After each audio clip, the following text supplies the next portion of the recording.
Festival HeadRead tõi taaskord Tallinnasse kirjandusrõõmu 30. maist 3. juunini. Salvestasime festivali kohtumisi, aga nendest jutustame pikemalt kunagi hiljem. Tänases saates saavad sõna kirjanikud Indiast, Suurbritanniast, Hollandist ja Venest. Esimene kohtumispaik, kirjandusfestivali HeadRead avamine Katariina kirikus. Dominiiklaste kloostri kiriku müüride vahel anname avasõna Eesti kirjanikule.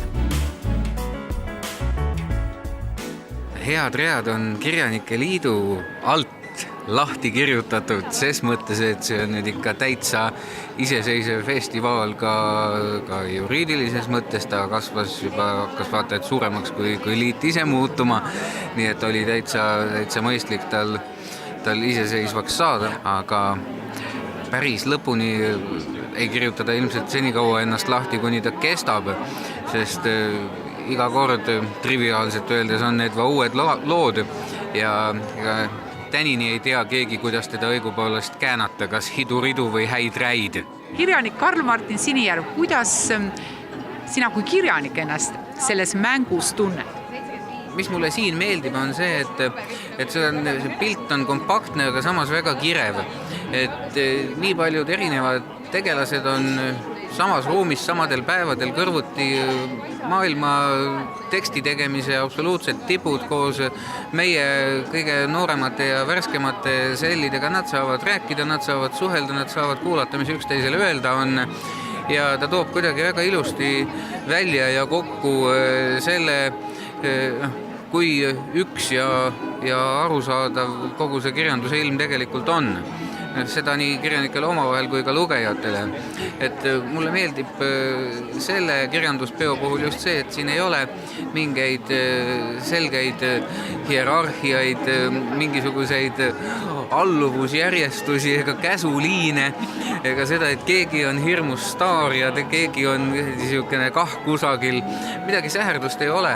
Aga mida siis üks kirjanik siit otsib? Lihtsalt, et oma ego teiste ego kõrvale panna või vastupidi, et kuulata, mida teised kirjutanud on? Kirjanik on võib-olla natukene teises positsioonis tos mõttes, et ühest küljest see ei ole nagu etendus talle, vaid siiski rohkem kohtumine kolleegidega ja või lugejaga. Kummaga sa kohtud?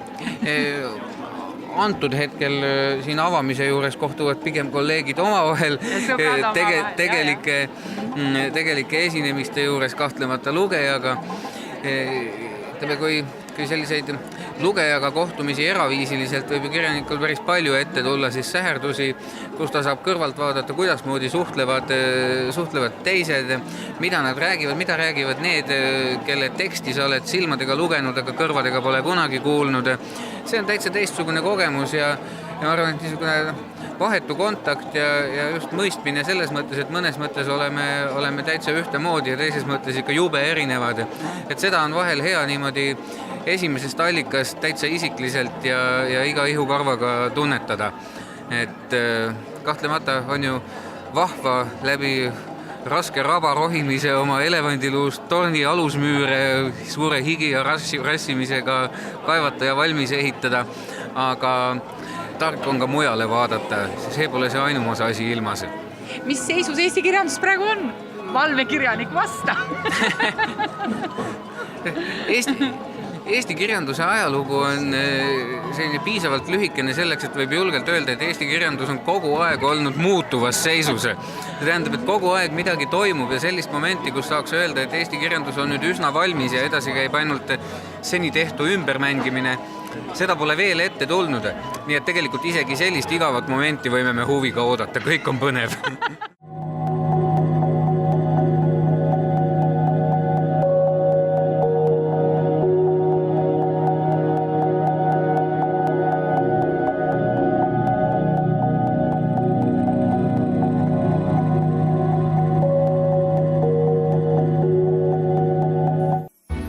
Aga ükskord algab aega, kus kõik pirrud kahel otsal lausa lähevad lõkendama. Mäletate neid Kalevipoja ähvardavaid lõpustroofe? Kalevipojast on saanud hindikeelne Kalevipoja. Tõlkija Vishnu Khare luges festivalil meie eepose hindikeelselt lõpuread. Küll siis Kalev koju jõuab oma lastele õnne tooma Eesti põlve uueks looma. किंतु एक दिन ऐसा युग उदित होगा जब सारी सलाइयाँ अपने दोनों सिरों से लपट में फट पड़ेंगी और यह अकंप अग्नि कलेव पुत्र के हाथ से पाषाण के बांक को विच्छिन्न कर देगी। तब कलेव का पुत्र घर आएगा अपनी संतति तक सुख लाने हेतु और एस्ती का जीवन पुनर्निर्मित करने के लिए। In fact, I did it from Professor Kurman's translation, and even then it was not very easy, but it was a challenge because I had done the Kalevala before. So to me, Kalevipoja is a twin epic of Kalevala, and I'm so glad and relieved that I could do it in 3 years. So it's a very exciting thing that has happened to the Indian readers, because the culture which gave birth to Kalevipoja is very, very similar to our own culture, because we have still tribal people. We have folk people living in the villages. They have their own epics. So when I read the Kalevipoja and when I translated it into Hindi, so many people say it's just like our folk epics. Kalevipoja has helped me discover new words in Hindi. There are many trees, flora and fauna, which are not found in India, or they are lost. So when I translated the Kalevipoja into Hindi, I had to go back to very old words. You know, India is a very complex geography. Yeah. There are some trees that grow in Estonia, they grow in the north of India. But they don't grow in the central India. So I had to discover all those words from that region and then bring them back into Hindi. So this book, this translation, is also a rediscovery of words from other regions from India. And it's a kind of a meeting point between that area of India and the mainland area of India. And Kalevipoja does that. And that has been very valuable for me because it discovered the power of my own language, the scope and the variety of my own language, which I couldn't have discovered otherwise. That's a great achievement of the Kalevipoja for me. Not my own, but Kalevipoja opened my eyes to these things. Kirjanik Vishnu Khare on tõlkinud Kaleviputra kõrval ka Eesti kaasaegseid tekste. Well, I have translated some poets, yes, like Doris Kareva or Ehin, Christina Ehin, and also Hasso Krul, yeah, and also, of course, Jan Kaplinski. We have in India, I have opened it, I have inaugurated it, the Indo-Estonian Cultural Society. One member is here, the publisher. He is the vice president. And there are 11 members, they are all poets. We invited Jan Kaplinski to inaugurate this. And we were lucky that within 2 years, Hasso Krul and his friend P.L. Gas, they came to India. So we had poetry readings with the three of them. And I tell you, they were very successful readings. Very successful, and for the first time, the Indian audience heard the sound of Estonian poetry. And because I translated it into Hindi, so they could know what it meant in Hindi. There is a very old poet now, a woman poet, Padma Sasdev. And she came and she congratulated P. Helgas. She said, "Oh, my daughter, you have done a great job as a poet." This is not a coincidence. This proves that we have the same roots, the same intellectual, the same cultural roots. And Estonian poetry can go across to India. And there's no reason why Indian poetry should not come to Estonia.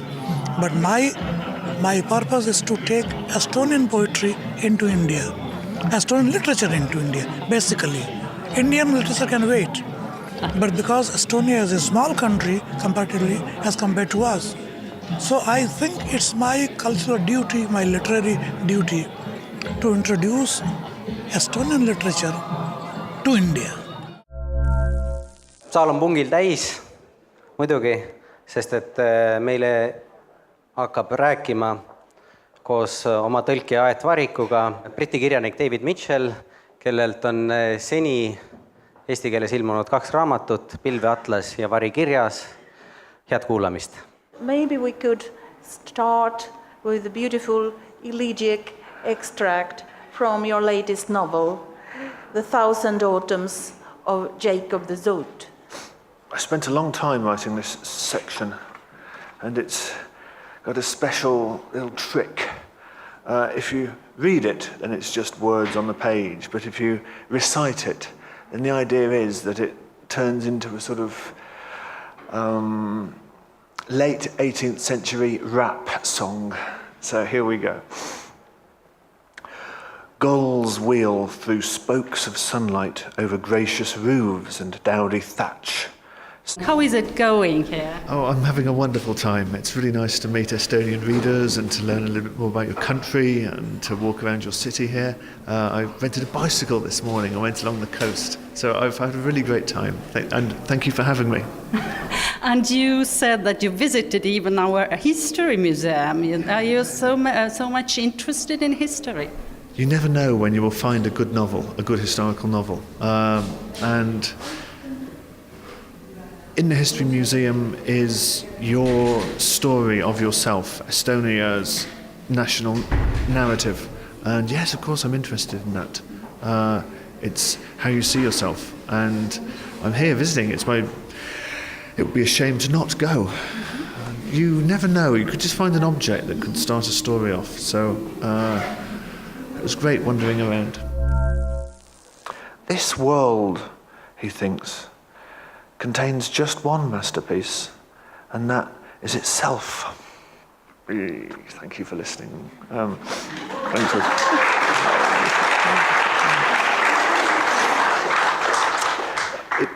It is for Nagasaki, but I've just been into your beautiful Estonia History Museum, just on the other side of the square there, and actually that would work for this city of Tallinn just as well, really. Technology changes things, I guess. So, of course, through time, things are different. But geography does not substantially change how human needs were met at any one historical time, which is quite interesting. I just answered a question that nobody even asked. Thank you. You're welcome. And were you surprised to find so many readers here in Estonia? Yes, I'm amazed.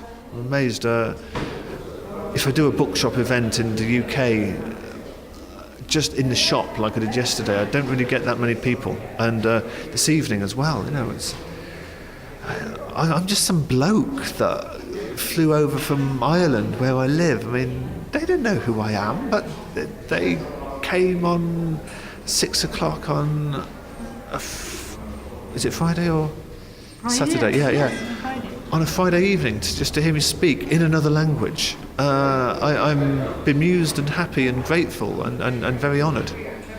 There were some young people at the bookshop yesterday, because I did an event yesterday and an event just now as well, and there were some faces at both, and yeah, I half feel as if I've made 1 or 2 friends. David Mitchell on heade ridade üks populaarsemaid esinejaid Mustal aega saalis. Eesti keeles on ilmunud temalt Pilveatlas ja Varikirjas, Variku tõlkes. Pikem saade Briti autoriga on meil tulekul. Aga nüüd jätkame Hollandi kirjaniku Artur Japini seltsis. Äsja jõudis Eesti lugejani tema romaan Võrratu puudus Kersti Tergemi tõlkes. I gave a presentation yesterday, and a lot of people came, and just came out of the church here, and there's a lot of poets, some of whom I didn't understand, and luckily some spoke in English, so I could understand them. So it's very festive and beautiful. Before coming here in Tallinn to the festival, have you had any contacts with Estonia, with Estonians? Just with my translator, Gertie Techem, and that's all. No, I didn't know anyone from here. And what impression did you have with your readers?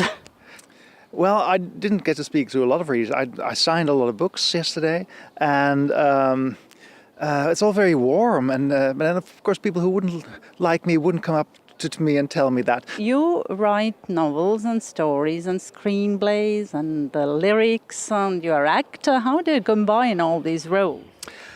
Well, actually, they're not that different, strangely enough. I just started rehearsing a play, Shakespeare play, a week ago, and I hadn't been acting for 25 years, and suddenly I realized how similar it is to writing, funnily enough.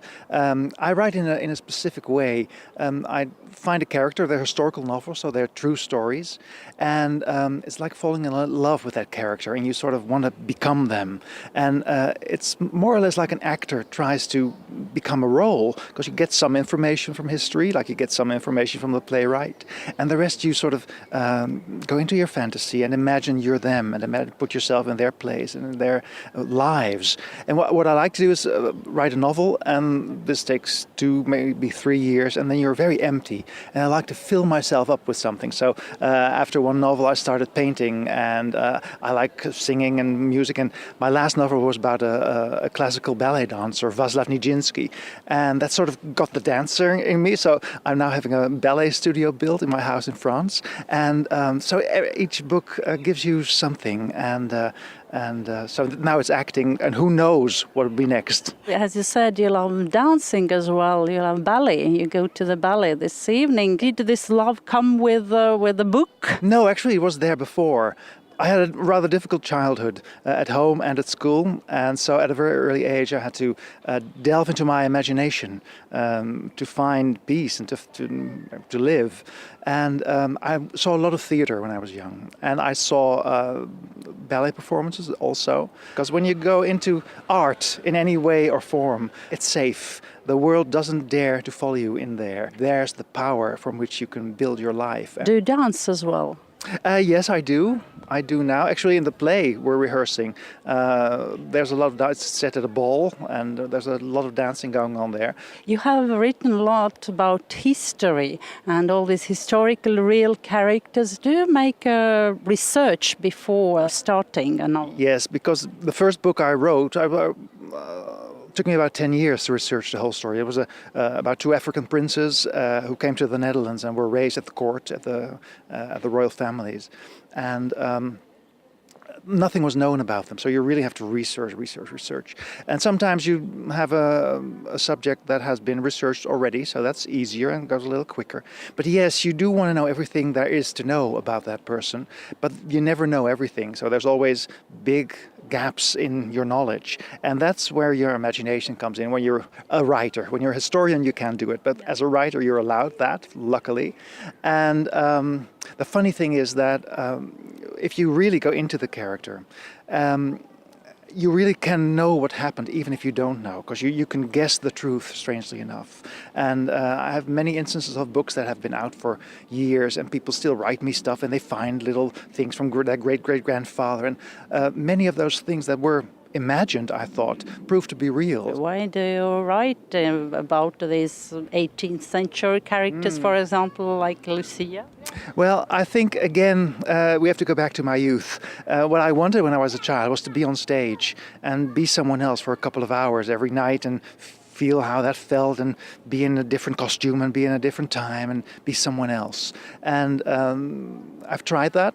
Didn't work for me. I tried a lot of things, and finally I found the writing. And actually when I'm writing, that's exactly what I'm doing. I'm becoming someone else. This novel that was translated into Estonian, and this is a story about love, about 2 personalities, but you are telling the story through the eyes of a 18th century woman. But you are a man. Why have you chosen this way? It's funny, because that's the question that's most asked after people have read the book. How can you as a man know how it feels? This is how a woman feels. How do you know? But that's the fun of writing, because you can become everyone. You write a lot, think a lot about love. Well, yes, actually the secret about love is revealed in the book, but you'll have to read it. I'm not going to tell you. No, this of course is, as with all the books, they're historical characters, but they're also always me. It's always my problems and my themes in my life that have played a role. So when I came out of this youth, when I was 17 or 18, I was angry at what happened, and I was angry at the people who who had done those things to me. And then you feel that you have to, you have to live your whole life. And somehow the anger feels so easy because when you don't have a lot of safety, the anger feels safe because you know they were wrong and you were right and you were hurt. But you also know you have to move on. And I had to learn to love and to forgive. And many of my novels are about that also. I have found love, and I think that love, strangely enough, is one of the things I really understand in life. And are you working on a novel project right now? I've just finished a novel, which will be out in September in Holland, which... again, is about another clear theme, which is in all the books, also in this one, is the people are always struggling with the difference between how they are seen, perceived by others, and how they feel themselves. And for instance, Lucia, who has this real character in Casanova's life, who had this deformed face, and all the people always look at that face and can't really see her because they see the deformity in her face. But inside, you don't feel it, and it's always about this dichotomy, this double feeling of, do I believe who I am or do I believe what people think me to be? And again, my new novel is about a real person who had a hard struggle about that. Ljudmilla Petruševskaja on tuntud vene kirjanik. Mäletan tema Cinzanot Merle Karusoo lavastuses kunagises noorsooteatris. Ilmunud on ka tema eestikeelne proosakogumik Elas, naine, tahtis tappa oma naabri last Toomas Kalli tõlkes. Selle eelteadmisega läksin kokku saama Karmi autoriga, aga sattusin ka pareesse. Väike fragment sellest kokkusaamisest, pikem saade taaskord tuleb. Года пришли от Кали Комиссарова. Сегодня я с утра проснулась, у меня стишок уже. Завтра почему-то я проснулась с готовой песней. А у меня еще розы стоят на балконе, я должна их рисовать. Ну и роман лежит в компьютере. Что делать? Надо его заканчивать. Вот я сейчас поеду заканчивать. В Ниду. Некоторые люди меня называют Леонардо да Винчи.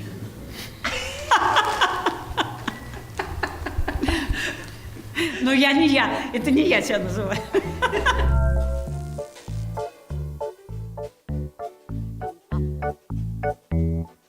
Люблю канарей, грустная канарейка. Люблю, страдает типа жизнь моя копейка. Блю канарей, у нее был парень, папа, почти жених, и было гнездышко у них. Улетела мужская птичка, ее горе, ее привычка, плачет канарейка, эх, судьба моя индейка. Плющит канарейку, то ахнет она, то охнет, как будто в ней батарейка вот-вот сядет и птичка сдохнет. Блю, канарей, она ждет тебя, парень. Тра-тра-тра-тра, трагедия на тему уния. Канарейка, вот вырасти шумной, и поймешь ей законы джунглей. Выбирай обратного хода, нет, ты дичь или ты охотник. Ты охотник, от тебя сбегают, ты дичь, тебя все ищут, так что думай, моя дорогая. Канарейка, мы честно скажем, мы здесь все канарейки со стажем. Потерпи, нужно время всего лишь. Через год чудака и не вспомнишь. Блю, канарей, грустная канарейка. Терплю, плю, страдает. Плю. Не парься, дядка.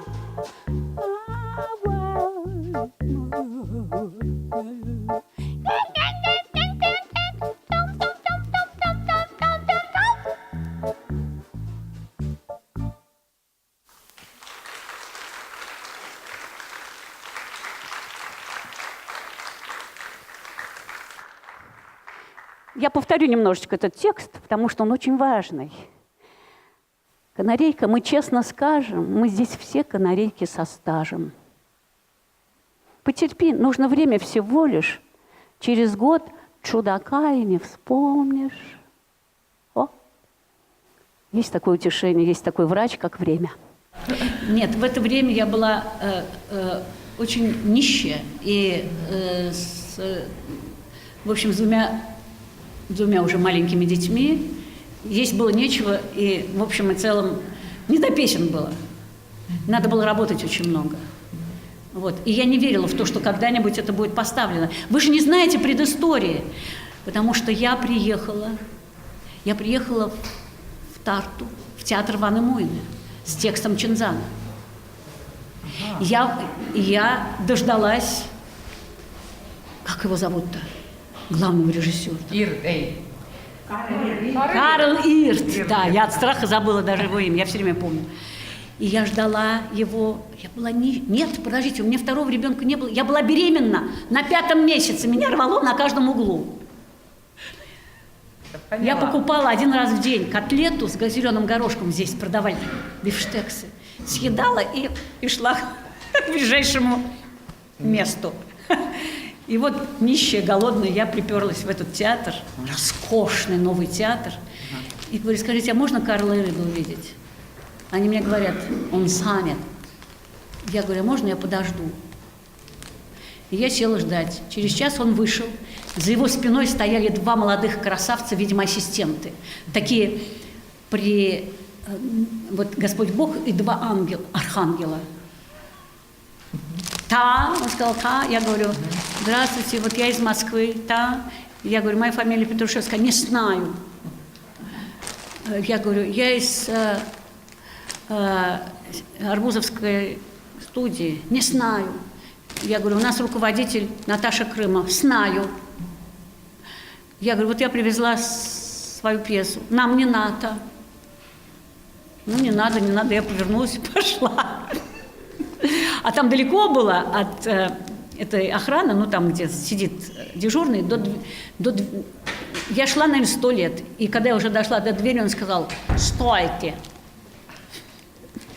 Я повернулась и пошла обратно. А я уже так замечтала о котлете, думаю, сейчас котлету съем. Вот. Подошла к ним, стоят эти 2 архангела, и он говорит, дайте им. Через месяц вам обязательно ответят. Ну, я дала и знала, что никто не ответит ничего. Но зато через сколько времени это было? Значит, это был ноябрь 1975 года. Через 4 года мне позвонили. Тогда же не было ни интернета. И у меня был всего 1 экземпляр. 1 дома и 1 это. Потому что машинка брала 4 экземпляра, а на машинистку у меня не было денег. 4 экземпляра было. И вы поставили в 80-м, да? В 79-м? 9-м. Мне позвонили от нее и говорят, Петрушевская, я говорю, да. А у вас, мы слышали, что вы продолжение Чинзана написали. Я говорю, ну, они говорят, пришлите нам. Я говорю, зачем? Я же знала, что ни лита нет, ничего, ни разрешения никакого. Они говорят, пришлите. Я не послала. Опять звонят, опять. Наконец я послала. И через год я приехала на премьеру. И Алик, который получил лит, для меня, как для эстонского драматурга, он мне сказал, на премьере ни с кем по-русски не разговаривайте. Там будет шпион. Какой-то журналист из русской газеты. Он быстро вас раскусит. И я молчала, и сидела, молчала, плакала, молчала. Многие плакали в зале. Я поверить своему счастью не могла. Они получили разрешение для всего Советского Союза. Меня немедленно стали везде ставить. И я стала автором, идущим в театре. И это была фантастика. Это была фантастика. Но все с легкой руки людей. Карл Ирт, земля ему пухом, да, все-таки свое дело сделал.